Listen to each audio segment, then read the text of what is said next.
Oh mon Dieu, Habib Beye n'est plus l'entraîneur du Stade Rennais, c'est une surprise absolument totale. Oui, je sais, je mérite un Oscar, mais on va être honnête, le fait que Habib Beye est limogé de ses fonctions par la direction rennaise, c'est quelque chose qui était attendu depuis déjà quelques jours. Tu sentais que le climat était extrêmement complexe et en fait, tu avais la conjugaison de tout ce qui pouvait indiquer le départ d'un entraîneur. Tu avais des rumeurs qui partaient dans absolument tous les sens et qui pouvaient même être perçues comme étant complètement absurdes. Tu avais un groupe qui semblait plus que jamais sous tension. Tu avais évidemment des résultats qui t'amenaient à avoir de grandes interrogations sur l'avenir.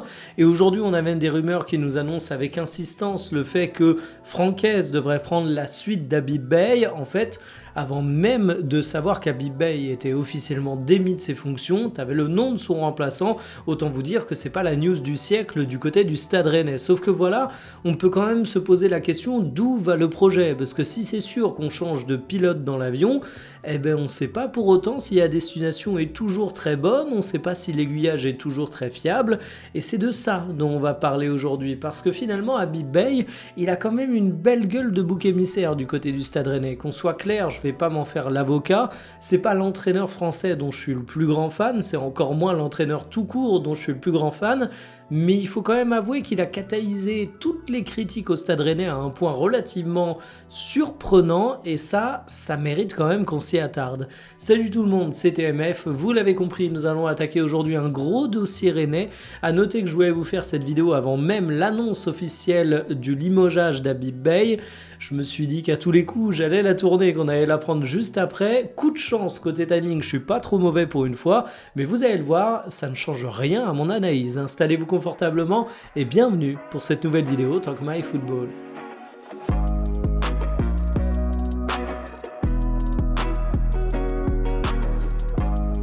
Habib Beye est étrangement mal aimé à tel point que j'ai l'impression qu'il y a une cabale médiatique contre lui. Alors le fait qu'il y ait un désamour autour d'Habib Beye, ça date pas d'hier. Est-ce qu'il était trop ambitieux au moment où il a quitté le Red Star, où il parlait du fait qu'il voulait entraîner un club de Ligue 1 d'ambition? J'ai aucun doute là-dessus. Je pense que c'est un discours qui a toujours du mal à passer auprès de certains. Je vais pas retomber dans le cliché « Oh, en France, on n'aime pas l'ambition » parce que honnêtement, c'est un lieu commun qui est assez désolant en termes d'analyse, mais il faut avouer que dans certains cas, Habib Beye a pu avoir une parole qui pouvait paraître comme étant non pas ambitieuse, mais peut-être un petit peu prétentieuse par rapport à ce à quoi il pouvait prétendre en termes de banc. Reste que la suite lui a donné raison, il a eu vraiment d'un bon nez d'être ambitieux, parce qu'il s'est quand même retrouvé à entraîner le Stade Rennais, ce qui est un très très beau projet. Ensuite, dans les raisons du désamour d'Habib Beye, on peut éventuellement parler de sa carrière en tant que consultant. Vous savez comment ça se passe quand on donne son avis sur le football, quand on est exposé médiatiquement, on va forcément être critiqué. Vous pouvez dire tout et n'importe quoi, en tant que créateur football, je suis bien placé pour le savoir, vous allez forcément contenter certaines personnes, vous allez forcément énerver d'autres, et du coup, on peut se dire que ça n'a pas servi la cote d'Habib Beye. Mais tout ça, ça a pris des proportions qui sont quand même devenues relativement surprenantes.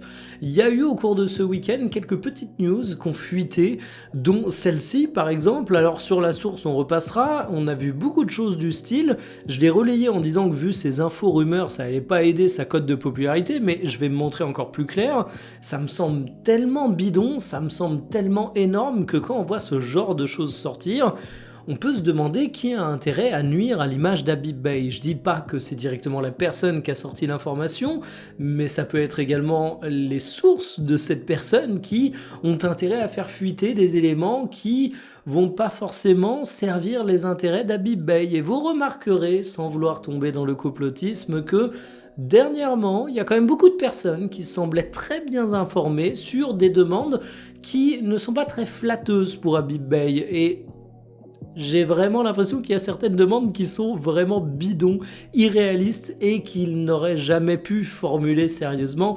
Et d'ailleurs, on a le très bon compte de la Fédération Française de Halouse qui a tourné ça en dérision avec ce tweet où ils annoncent qu'il aurait eu des exigences franchement à peine plus caricaturales que certains trucs qu'on a lus en premier degré côté info. Alors loin de moi l'idée de me dire que Habib Beye est inattaquable. J'ai beaucoup de choses à lui reprocher sur son passage au Stade Rennais et sur son passé. Honnêtement, je le connais pas assez pour me faire un avis définitif. Je suis pas très tranché sur Habib Beye. Je peux juste vous dire que je suis pas son plus grand avocat, mais par contre, quand je vois l'ambiance médiatique autour de lui, quand je vois à quel point c'est devenu l'alpha et l'oméga des reproches qu'on faisait au Stade Rennais, je me dis quand même qu'il y a un truc qui tourne pas rond dans cette histoire. Et ouais, des fois l'entraîneur est coupable. Oui, souvent l'entraîneur est un fusible qu'il faut actionner, même s'il n'est pas responsable de tout. Mais du côté du Stade Rennais, j'ai vraiment l'impression qu'on le pousse tellement dans les orties que finalement il sert plus de protection que de fusible, que son but c'est davantage de cramer pour d'autres que véritablement d'éviter à la maison Stade Rennais dans son ensemble de cramer. Qu'est-ce qui aura eu la peau d'Habib Beye et quels sont les problèmes du Stade Rennais? Finalement, les problèmes ils sont bien plus larges que l'entraîneur, c'est ce qu'on va voir. Bon, les derniers matchs sont absolument apocalyptiques. Le Havre joue le maintien, tu les reçois, tu dois faire mieux qu'un nul. Lorient qui te corrige à domicile, ça la fout mal. L'ASM qui est en PLS en ce moment, mais qui te ridiculise. Marseille humilié en Coupe de France. Lens, il n'y a rien d'infamant, mais disons que ça t'achève. Et quand tu sais que le prochain match à venir, c'est le Paris Saint-Germain, tu peux te dire que ça fait quand même une série de déculottés assez vilaine que se prend le Stade Rennais. Et forcément, c'est pas sans conséquence au classement général. Rennes avait fait une belle remontée et là, ils sont 6e, mais t'es plus à regarder derrière que devant. Strasbourg, comme Toulouse, peuvent aussi facilement te passer devant. Et puis Lille, qui est également en PLS, donc pas loin, ça peut être un objectif, mais si tu réfléchis au top 4, c'est quand même quelque chose qui est comique à envisager premier degré, tellement aujourd'hui ça semble loin. Donc en fait, ouais, il y a évidemment une crise de résultats du côté du Stade Rennais. Et le problème, c'est pas tant que Rennes se retrouve 6e, parce qu'en soi, ça peut être quelque chose d'assez cohérent pour le Stade Rennais. C'est que tu as quand même mis beaucoup de moyens sur la table. Si on prend le mercato hivernal et estival de cette saison 2025-2026, si on prend celui de la saison passée, c'est plus de 240 millions d'euros cumulés en 2 saisons. Alors attention, ce que je dis toujours autour du Stade Rennais, c'est que c'est facile de pointer du doigt les montants dépensés, mais ils sont bénéficiaires par rapport à leurs ventes, parce qu'ils vont également vendre beaucoup de joueurs, des gros joueurs pour des gros montants, mais en attendant, tu as quand même investi beaucoup.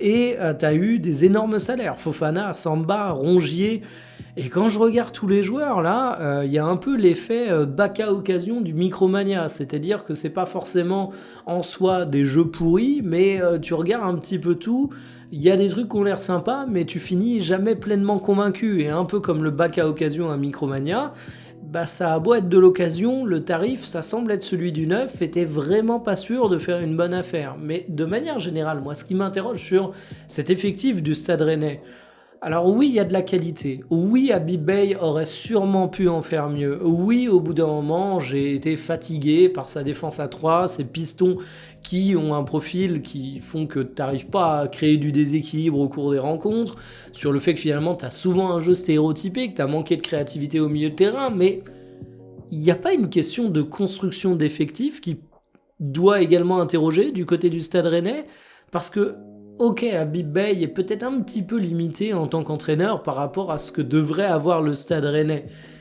Ok, peut-être qu'Habib Beye a également donné son mot sur le recrutement et doit peut-être être pointé du doigt dans les responsables de certains profils qui manquent dans cette équipe. Mais en attendant, t'es quand même le Stade Rennais, t'es un club puissant, t'as des moyens, tu brilles via ton académie, t'es capable de régulièrement sortir des joueurs. Est-ce que t'es pas également censé avoir une colonne vertébrale de direction sportive qui te permet, même quand t'as un entraîneur qui serait potentiellement pas au niveau, de construire un effectif relativement cohérent? En fait, ce qui me pose problème du côté du Stade Rennais et ce qui est vraiment le sujet au-delà de la petite personne d'Habib Beye, c'est que tu t'es retrouvé un petit peu le cul entre deux chaises. On a tendance à responsabiliser l'entraîneur pour les échecs du club, mais en même temps, tu as l'impression que l'entraîneur, tu lui as jamais vraiment fait confiance et qu'il a toujours été sur une pente un petit peu savonneuse où il était à 2 doigts de se faire virer au premier contre-résultat. Dans un club, il faut soit un entraîneur très très fort qui peut instaurer sa loi, on y reviendra dans les options pour la suite, soit il faut une direction sportive très très forte qui, finalement, est capable d'offrir à un entraîneur un peu mieux que ce qu'il pourrait lui-même vouloir mettre en place par rapport à ses inspirations. Du côté du Stade Rennais, j'ai l'impression qu'on a eu les problèmes dans les deux sens. Quand on va dire ouais, mais peut-être que t'as pas assez de pistons offensifs, peut-être que t'as pas assez de créateurs au milieu de terrain, on va nous dire que c'est la faute d'Habib Beye qui a pas forcément poussé pour ce type de recrutement. Mais en même temps, quand tu regardes comment le club est géré, comment l'équipe a été managée, t'as quand même l'impression qu'Habib Beye, il avait pas le contrôle, l'autorité et l'aura suffisant sur son groupe. Et vraiment, avoir le pire de deux mondes, c'est une situation qui est typiquement Stade Rennais, j'ai envie de dire, où aujourd'hui on peut quand même s'interroger sur la direction sportive de l'équipe et sur comment tu as réussi à bâtir ce qui est une formation avec plein de joueurs qui sur le papier ont du talent, mais qui sont quasiment tous surpayés en termes de salaire, qui ne correspondent pas exactement à la colonne vertébrale d'une équipe saine et équilibrée. Et quand on dit qu'Habib Beye est le grand problème de ce Stade Rennais, je suis désolé, je me dis quand même qu'au bout d'un moment, la cellule de recrutement, moi, m'interroge encore plus. Comment assainir le Stade Rennais avec le départ d'Habib Beye? Est-ce qu'il suffit de faire venir Francaise sur le banc pour qu'il y ait un coup de baguette magique et que cette équipe joue à nouveau très très bien? Le truc que je trouve bien avec Francaise, c'est que déjà, c'est un entraîneur qui a une plutôt bonne renommée en France. C'est un mec qui connaît très bien le championnat, c'est un mec qui a réussi à avoir le respect des médias, et finalement, même quand c'était compliqué du côté de l'OGC Nice, tu te rends compte qu'il était capable d'incarner une certaine vision du football, et je me dis qu'il va pas arriver avec une planche savonnée immédiatement du côté du Stade Rennais. Mais en attendant, est-ce que à lui seul il va pouvoir faire la différence ? Peut-être qu'il produira un petit électrochoc en termes de jeu, en termes d'adhésion de son groupe, mais pour moi le problème il est plus profond que ça. Est-ce qu'on peut s'interroger aujourd'hui sur Arnaud Pouille, sur Loïc Désiré? Est-ce qu'on peut faire le bilan finalement de la gestion sportive du Stade Rennais au cours de ces derniers mois? J'ai vraiment du mal à ce qu'on mette exclusivement Habib Beye en avant, et j'ai envie de dire que des clubs de Ligue 1 qui se sont retrouvés avec des entraîneurs relativement moyens, qui étaient peut-être mis un peu trop haut, un peu trop vite, on en a eu énormément. Mais des projets qui se sont retrouvés à gaspiller autant de masse salariale que le Stade Rennais, par contre ça c'est relativement inédit. Donc à un moment, moi je suis même en train de me dire que quand on a toutes les rumeurs sur le fait qu'il y a énormément de personnes qui ont une influence néfaste et un peu ambiguë du côté du Stade Rennais, j'en viens presque à souhaiter un projet à la Red Bull Paris FC. Alors dans les faits, c'est pas un truc que je souhaite parce que j'aime pas forcément les projets de multipropriété, sans même parler de multipropriété, parce que c'est pas le cas au Paris FC. L'influence de gros groupes comme ça, c'est pas vraiment mon dada, mais en fait pourquoi je vous mets ça en avant ? C'est parce que tu as des process qui arrivent au Paris FC avec ces méthodes de fonctionnement. Alors du côté du Paris FC, tout va pas à merveille, hein, qu'on soit clair, très loin de là. Mais en attendant, tu as une méthode qui est claire, tu as un process qui est bien établi, et t'as ce côté, on arrête un petit peu les conneries. Dans le même genre, ce que je pourrais rêver de voir au Stade Rennais, et là ça va être une proposition qui est totalement différente, mais qui donnerait un peu les mêmes effets, c'est limite un vieux routard un petit peu dictateur qui arrive du côté de Rennes, qui prend les pleins pouvoirs et qui dit terminez les conneries, aujourd'hui c'est moi le manager à l'anglaise du club et qui donne une colonne vertébrale saine au projet rennais. Alors, je dis que c'est totalement différent parce que vous vous doutez bien, si on appelle un vieux routard du football avec un profil de manager anglais, on est dans une organisation qui est totalement différente de ce qu'on voit des systèmes Red Bull, mais vous aurez compris que l'idée, c'est quand même de faire une remise à plat en termes de direction et surtout d'aller dans le même sens.